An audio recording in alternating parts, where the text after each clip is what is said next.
not feeling like you have the time or the energy to be truly clutter-free or reap the benefits of clutter-free living is a pretty legitimate concern. I totally understand where you're coming from, but I don't want you to underestimate the power of 5 minutes. I want to talk to you about the 5-second decluttering rule. I've always said, and I stand by this to this day, make fast decisions. The longer you hold up an item and try to decide if it's something you really want to keep or not, the more likely you are to talk yourself into keeping the item. I feel like as humans, we get a little possessive with our stuff and we tend to put a higher value on our possessions because and only because they are ours. But remember that it costs about $10 per square foot to actually store things in your home. So it's literally costing you money the more items that you have. So try and decide in 5 seconds. And here's how I like to think this through. In 5 seconds, can you think of the last time you used this item? If you are holding it up and you're like, I don't know, like I can't remember, it's decluttered, like done and done, decision made, it's over, move on. For the next week, make a goal to set your timer for 5 minutes a day. You are going to stop.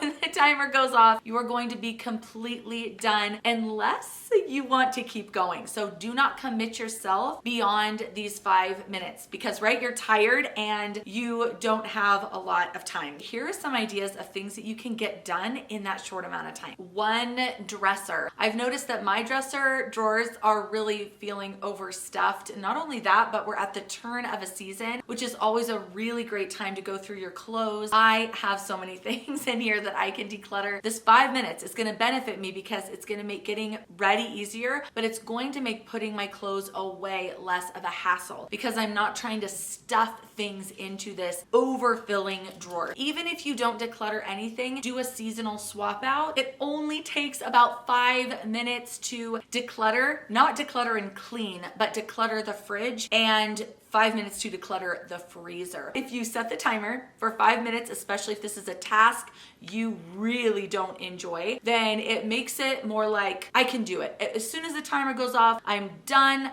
I've only committed myself for 5 minutes and you feel like you're not going to be stuck there all day doing this job you can't stand. So my closet is kind of an interesting place. I have my clothes in there, but I also have these shelves up above my closet. Now, these shelves are not organized. They're pretty well decluttered, but as you can see, it is not organized whatsoever. I haven't actually found a good solution for organization up here. If you actually have any ideas, will you let me know because I would love to organize this space. But I could spend 5 minutes going through this. In fact, one of these totes that I have, so here's my attempt to organize in here. One of these totes would take me about 5 minutes to go through. I have party supplies in here. I have like birthday cards and greeting cards. And then I think I have some family photos mixed in, which is just not great because if I'm looking for a specific family picture, it's probably mixed in with birthday cards. Like that doesn't make sense. Here is just the regular party stuff I'm keeping. I really was surprised to find these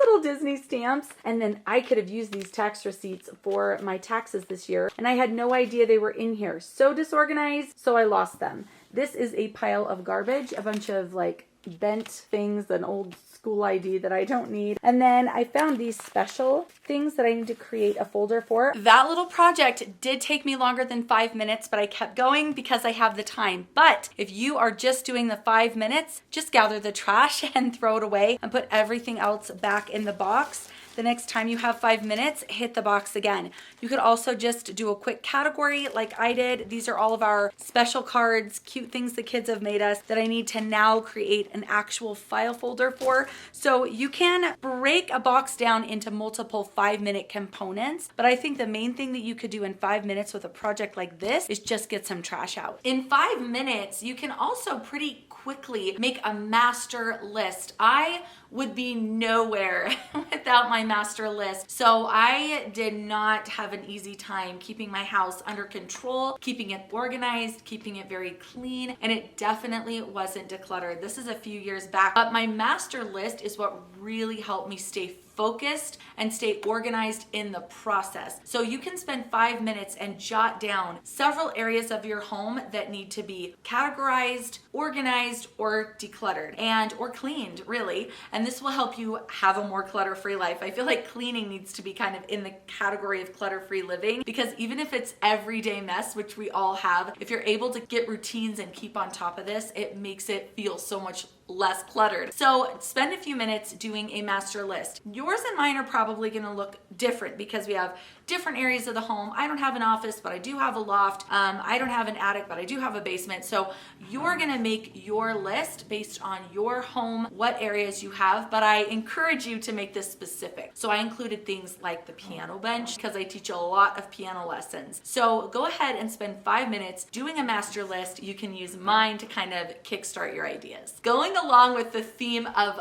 5, you can in one session, it might take 5 minutes, maybe a little longer depending on how quickly you're moving, but try and find 5 pieces of trash, 5 items to donate, and 5 relocate items. When you're able to kind of hone in, go full ninja style, you have an actual mission, you know exactly what you're looking for, try and absolutely not get sidetracked during this 5-5-5 process, and don't get on your phone, do not dust anything, don't get busy organizing or wiping anything down. So 5 items of trash, 5 relocate items, and 5 donate. And if you can do this in 5 minutes, bonus. Like I mentioned earlier, keeping a relatively clutter-free space goes beyond just decluttering your physical possessions. It is also keeping things tidy by having routines. So here are a few habits that you can kind of start implementing for just 5 minutes a day or in 5-minute spurts that will make a big difference. In 5 minutes, clear your surfaces, maybe just in your kitchen, and wipe them down. This makes a huge impact when it comes to feeling like you live in a clutter-free space. In 5 minutes, just go around your house, picking up all the towels, all the dish rags, all the hand towels, and putting them in the washer. I've gotten in the habit of leaving things out to dry, like hand wash things, like large bowls or my blender, and I'll actually lay them out in the kitchen to dry. If you're really looking to get rid of visual clutter, maybe you have people coming over, just hand wash these and put them away. Spend 5 minutes emptying one shelf. So this could be the top of your mantle, the top of your piano. If this is like a clutter hotspot, also it could be one shelf in the pantry. It could be, like for me, a shelf in my closet, which is driving me crazy currently. It could be a shelf with decor, and you say, I'm tired of dusting all these items. Look at me trying to dust all these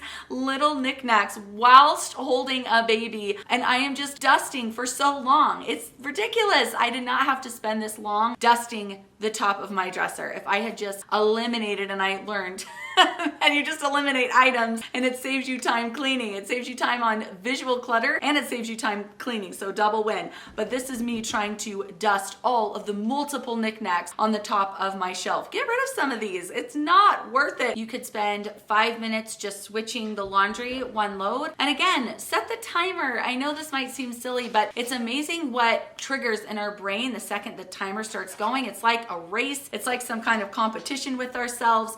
And it just gives us, again, that ending point where I feel like we're more productive within those 5 minutes because we know we only have 5 minutes. Even 5 minutes for folding and putting away a load. Timers goes off, you are done. And again, this is really useful if you feel like you don't have a lot of energy and you don't have a lot of time. If you really make those 5 minutes count, again, you can accomplish quite a bit. The shoes are a real mess in my house right now. We've got shoes that kids have outgrown, shoes that don't work with the season. This can be an overwhelming project. It can take sometimes up to 30 minutes, an hour, depending on if people need to try shoes on. Instead of feeling like, oh my gosh, this is a huge project, this is gonna take me forever, break it down in 5 minutes and say, I'm gonna gather up all the shoes that belong to me and ignore everybody else's. Or I'm gonna spend 5 minutes gathering up all my toddler shoes and I'm going to declutter a couple of pairs or store a couple of pairs. I'm gonna start a bin for storage if they're grow into clothes for another child. So spend 5 minutes going through one person's person's shoes or one type of shoes. I'm going through all the snow boots, I'm going through all the tennis shoes, I'm going through all the dress shoes. While I was going through my closet, I actually found this pretty sturdy cardboard box. It's only half the box. I think there were Christmas cards in here, but this is kind of handy. And I have a few thoughts on what you can spend 5 minutes doing that relates to a small box like this. So if you are tight on time,